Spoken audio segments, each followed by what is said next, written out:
Jour des com- Salut à tous, aujourd'hui on va parler d'une théorie un peu spéciale, il y en aura plusieurs sur cette chaîne et elles seront plutôt espacées, il y en aura pas tous les jours des comme ça, mais c'est des théories plutôt intéressantes mais qui mettent pas mal de temps et qui demandent pas mal de boulot.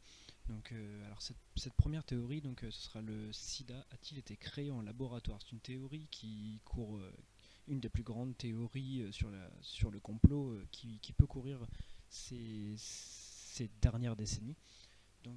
On va commencer. Donc alors le docteur William Campbell Douglas était convaincu que le sida a été créé en laboratoire en 1974 par l'Organisation mondiale de la santé, plutôt connue sous le nom de l'OMS, qui aurait cherché à produire un virus tueur, testé ensuite en Afrique avec succès. D'autres estiment qu'il est le fruit de la recherche de la CIA pour produire un moyen de réduire la population. Donc on va passer au premier point. Qui est le docteur William Campbell Douglas? Donc, le docteur William Campbell Douglas II est né en 1926 et s'est éteint en 2015. Il est issu d'une famille de médecins. Il a tout d'abord commencé comme étant chirurgien dans la Marines, puis est parti dans le secteur du privé.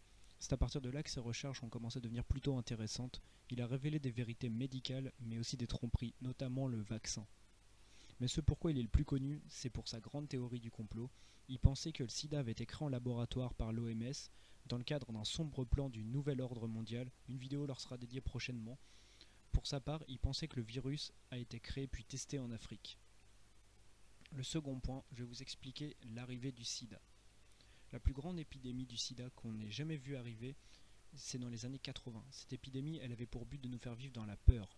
Des publicités disaient quand tu couches avec quelqu'un, ce n'est pas seulement avec cette personne, c'est avec toutes les personnes qu'il y a eu avant. Deux documents que je ne mettrai pas dans cette vidéo attestent que ce serait le département de la défense des États-Unis d'Amérique qui l'aurait créé. Je pourrais envoyer ces documents en privé si besoin est.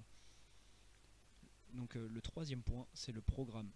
Donc, le programme est du nom de Feasibility et a été complété en 1974. Le virus a ensuite été créé entre 1974 et 1979.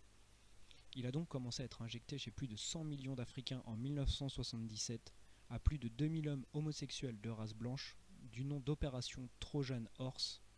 Et enfin, ce virus il sera injecté en même temps que le vaccin contre l'hépatite A en 1978 au Centre de contrôle des maladies infectieuses. Vous me demanderez pourquoi créer ce virus. C'est le quatrième point. Ce virus, il avait clairement deux buts précis. Être une arme politico-ethnique contre les personnes de couleur, puis une réduction programmée de la population. Si vous voulez comprendre de manière un peu plus détaillée ce que je vous raconte, on va revenir un peu dans le passé, c'est le cinquième point. Pour mieux comprendre tout ceci, qui doit être un peu flou et sans grand sens notoire, on doit revenir 10 ans en arrière, le 24 juillet 1969. Le département de la Défense fait une demande de 10 millions de dollars pour financer une recherche sur un agent pathogène biologique synthétique, une substance qui n'existe pas dans la nature et contre laquelle il n'est pas possible de créer une immunité naturelle.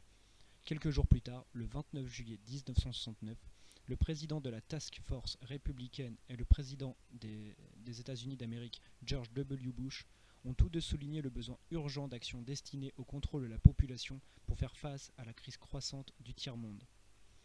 Et donc en finalité, les études sur le vaccin contre l'hépatite B sont désormais sous clé et sous la garde du département de la justice à Washington et personne ne peut y accéder. C'est plutôt bizarre que personne ne puisse accéder, surtout avec des rumeurs de ce genre. Donc à l'époque, ce que je viens de vous raconter, on aurait pu y risquer sa vie. Mais aujourd'hui, tout le monde a le droit d'écouter ces théories. On est dans un pays libre de droit et en liberté d'expression. Dans cette vidéo, ce que je dis, je ne dis pas que j'y crois, je ne dis pas non plus que je n'y crois pas. C'est la théorie du complot et je souhaite pas donner mon avis là-dessus. C'est une grande théorie qui court sur le net. J'ai récolté pas mal de documents et pas mal de sources fiables sur ceci. Après, libre à vous d'y croire ou non. Donc il y aura d'autres théories de ce genre. Dites-moi si vous avez aimé. Si vous avez aimé, n'hésitez pas à laisser un pouce bleu et à partager. Ça donnera l'envie de continuer. On pourra agrandir notre communauté et faire encore mieux, tout simplement. Donc voilà. Donc du coup, je vais vous laisser sur ceci et je vais vous souhaiter